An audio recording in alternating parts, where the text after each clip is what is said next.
4 লাইনের সড়ক, 3 লাইনই থাকে আটকায়া। রাস্তা আটকে রায় ওরা। আমরা দাঁড়িয়ে আছি ঢাকা চট্টগ্রাম মহাসড়কের যাত্রাবাড়ি এলাকায়। যে রাস্তা দিয়ে এখন গাড়ি চলাচল করার কথা ছিল, সেই রাস্তায় মাছের আড়তের পিকআপ দিয়ে রাখা হয়েছে, যার ফলে রাস্তায় চলাচল করা গাড়িগুলো তীব্র জ্যামে পড়ছে, ভোগান্তিতে পড়ছে মানুষ। ঢাকা চট্টগ্রাম মহাসড়কের যাত্রাবাড়ি এলাকায় যানজট নিত্যদিনের ঘটনা। প্রতিদিন সকালে রাস্তা দখল করে মাছ বাজার, সবজি বাজারের কারণে জ্যামে পড়তে হচ্ছে এই মহাসড়কে চলাচলকারী যানবাহনগুলোকে। মহাসড়কটির যাত্রাবাড়ি থেকে চিটাগাং রোড অংশ 8 লেনের, কিন্তু সড়কের মধ্যে বাজার বসে দখলে থাকে 6 লেন। বাকি 2 লেনে চলতে হয় এই পথে চলাচলকারী যানবাহনগুলোকে। এই সড়কে চলাচলকারীদের অভিযোগ, রাস্তা দখল করে বাজার রাখার কারণে সংকটে পড়তে হচ্ছে তাদের। রাস্তাটা ক্লিয়ার রাখলে ভালো হয় সবসময়। রাস্তা হলো 4 লাইনের সড়ক, 3 লাইনই থাকে আটকায়া। ফুটপাত, তারপর আপনার হচ্ছে মাছের আড়ত, এগুলো নিয়ে অনেক সমস্যা হয়। প্রতিদিন সকালবেলা বেশি জামটা লাগে।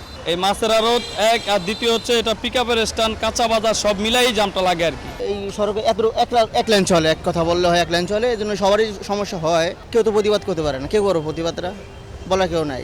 সরেজমিনে ভোর 6টা থেকে সকাল 9টা পর্যন্ত যাত্রাবাড়ি এলাকায় অবস্থান করে দেখা গেছে সবজি বাজারের কারণে মহাসড়কের এ অংশে গাড়িগুলো ধীরে ধীরে চলতে হয়। অনেক জায়গায় চলে থেমে থেমে। চালকরা বলছেন, যে রাস্তা তাদের 5 মিনিটে পার হওয়ার কথা, সেখানে ঘন্টার পর ঘন্টা অপেক্ষা করতে হচ্ছে। আমরা আধা ঘন্টা 1 ঘন্টা 20 মিনিট বসে থাকি। এদের রিক্সাগুলো উল্টা, এই ট্রাফিক আপগুলো সব আপনারা তো দেখতে আছেন নিজের চোখের অবস্থা। এই থাকুর কারণে রাস্তাটা জামজট। পিক আপ দিয়া পুরো আড়তটা পুরোটা জাম লাগে, এমনকি এই রাস্তা আটকে রায় ওরা। এটা আমাদের সমস্যা, এটা প্রতিদিন এই জামটা থাকে। এই পিক আপটি আসলে একটা স্ট্যান্ড করার দরকার পিকআপের। এটা 4 লাইনের সড়ক, তো এই যে পিক আপ স্ট্যান্ডটা, এটার জন্য আমাদের অনেক অসুবিধা হয়। রাস্তার কন্টিনিউ জ্যাম থাকে, তো বিশেষ করে আমাদের সকাল টাইমটাই অনেকটা জ্যাম থাকে। পুলিশ বলছে, সড়কে অবৈধভাবে বসা মাছ বাজার আর সবজি বাজারের কারণে বেশি যানজট হয়। এছাড়া ট্রাক স্ট্যান্ডের সীমানা নিয়েও কিছুটা জটিলতা রয়েছে, যা সমাধানে উদ্যোগ নেওয়া হচ্ছে।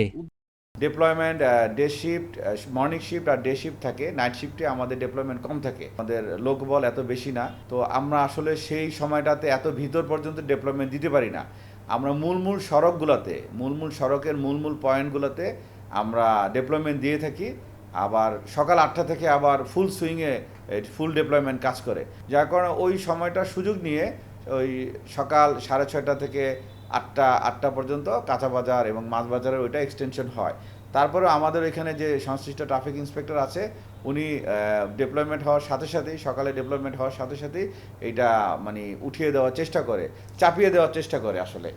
আর আমরা যেটা প্ল্যান করছি, ওইখানে ইয়ের অংশটা, জলাবদ্ধতার একটা অংশ আছে, ওই অংশটা আমরা লোকাল এমপি এবং কাউন্সিলরের সাথে কথা বলে, যদি সম্ভব না হয় নিজের উদ্যোগে আমরা ওই অংশটা ভরে দিব। স্ট্যান্ডের যে কথা বলেছেন, ওইখানে 180টি গাড়ি রাখার জন্য সিটি কর্পোরেশন ইজারা দিয়েছে। তো সিটি কর্পোরেশনের সাথে আমরা ইতিমধ্যে কথা বলেছি, সামনে এই জায়গাটা যাতে বাউন্ডারি করে দেয়া যায়, বা এমন একটা ব্যবস্থা করা যাতে অতিরিক্ত গাড়ি না থাকে। যে রাস্তায় মানুষের নির্বিঘ্নে চলাচল করার কথা, সেখানেই পোহাতে হয় ভোগান্তি। 10 মিনিটের পথ হয়ে যায় ঘন্টার। সাধারণ মানুষের প্রত্যাশা, সড়কের অবৈধ বাজার উঠিয়ে জনসাধারণের জন্য উন্মুক্ত করে দেওয়া হবে গুরুত্বপূর্ণ এই মহাসড়ক। আবু বকর রায়হান, প্রতিদিনের বাংলাদেশ।